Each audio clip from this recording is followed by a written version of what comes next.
काल्पनिक नक्सा बनाएर अनि त्यसलाई अशोक सम्राटको साम्राज्यको बेलाको नक्सा हो यो भनेर भन्ने। नेपालको भूभाग भारत भूमिमा थियो, किन बोल्यो यो कुरो झन् भारतले?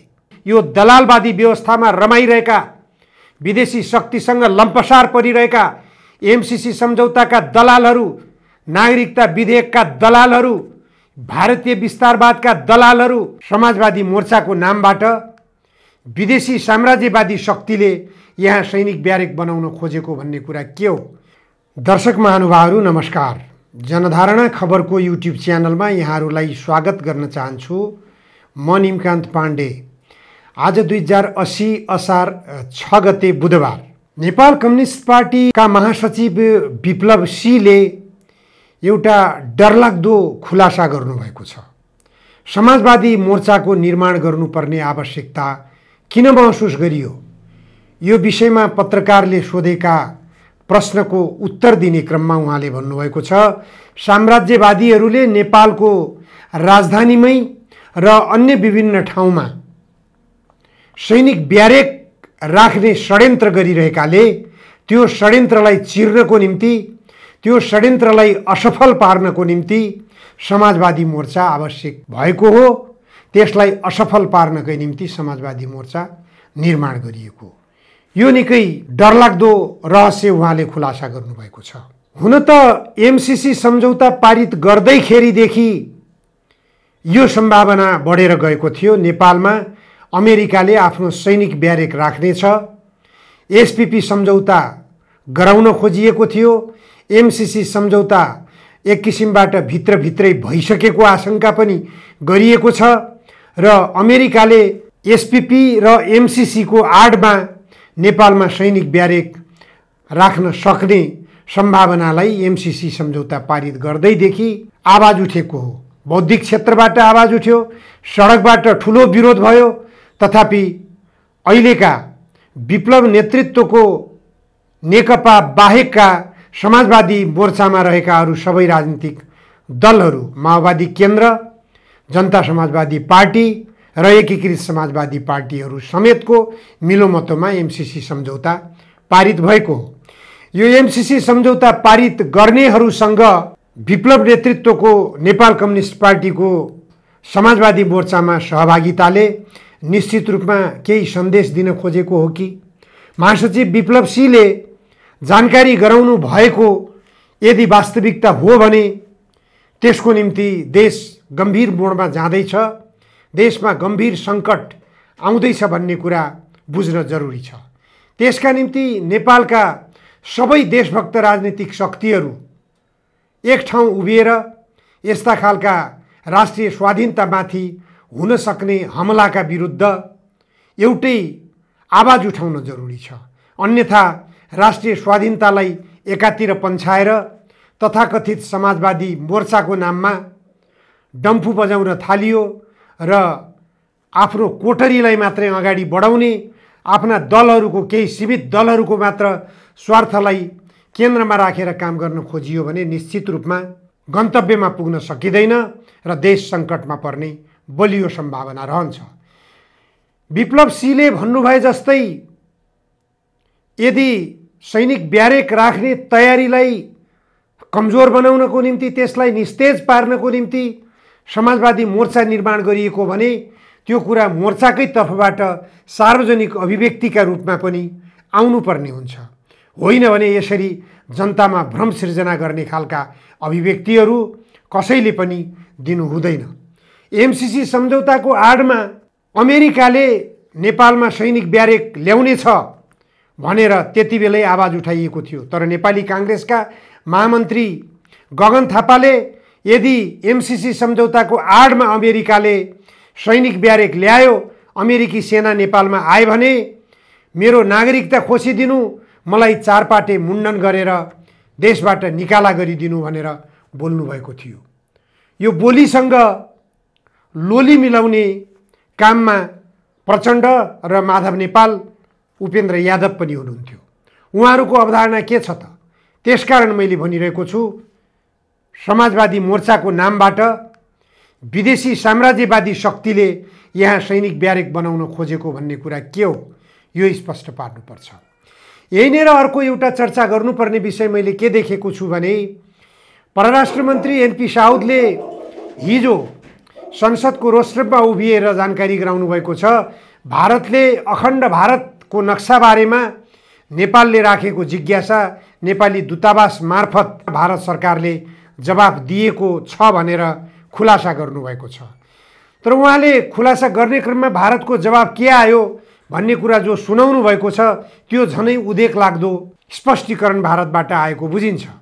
भारत सरकारले यो सांस्कृतिक नक्सा हो, अशोक सम्राटको कार्यकालको भूभागलाई औल्याएर यो नक्सा बनाइएको हो, यो सांस्कृतिक पहिचानको निम्ति बनाइएको नक्सा हो भनेर भारत सरकारले स्पष्टीकरण दियो भनेर बोल्नु भएको छ।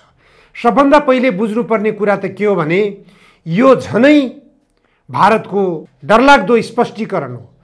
कहिले थियो अशोक सम्राटको साम्राज्य? अशोक सम्राटको साम्राज्यमा नेपालको भूभाग भारत भूमिमा थियो। किन बोल्यो यो कुरो झन् भारतले? अझ लिपिबद्ध रूपमै नेपाल सरकारलाई यसरी जवाब दिएको छ।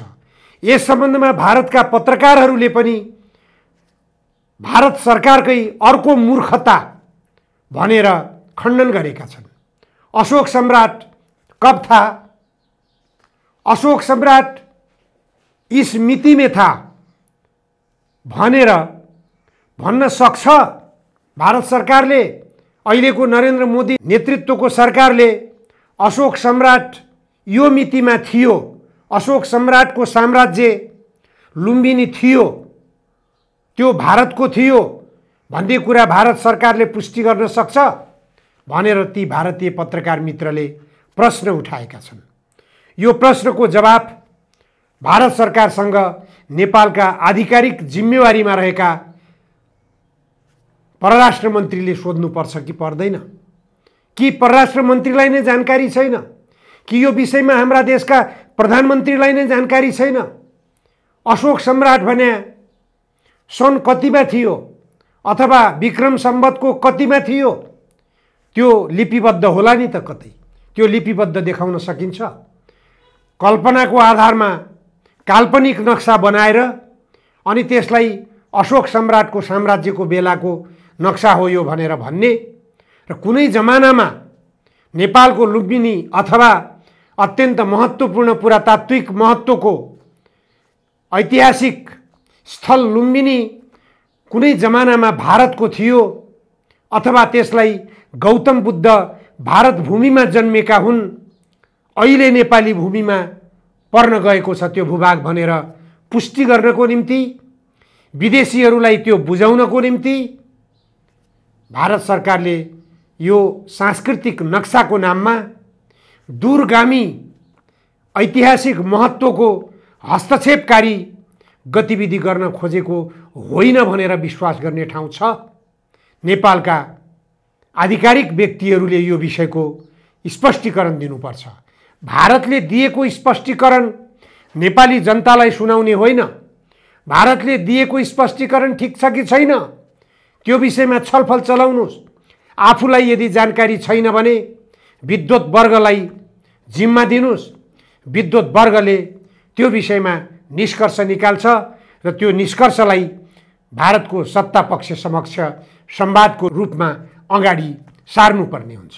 भारत सरकारले जे स्पष्टीकरण दिन्छ त्यसैमा चित्त बुझाउँदै जाने हो भने, भारत सरकारले जे चाहना राख्छ उसकै चाहनालाई पूरा गर्दै जाने हो भने नेपालको अस्तित्व रहन सक्दैन। हुन त नेपालको अस्तित्व समाप्त गर्ने गन्तव्यतर्फ नेपाललाई लगिसकेका छन् राजनीतिक दलका नेताहरूले। अहिले भारतले जहाँ जहाँ तटबन्धहरू लगाइरहेको छ ती तटबन्धहरूको कारणले गर्दा अब बर्खायाम सुरु हुँदैछ। ठुलो सङ्ख्यामा गाउँ बस्तीहरू डुबान हुने बेला आएको छ।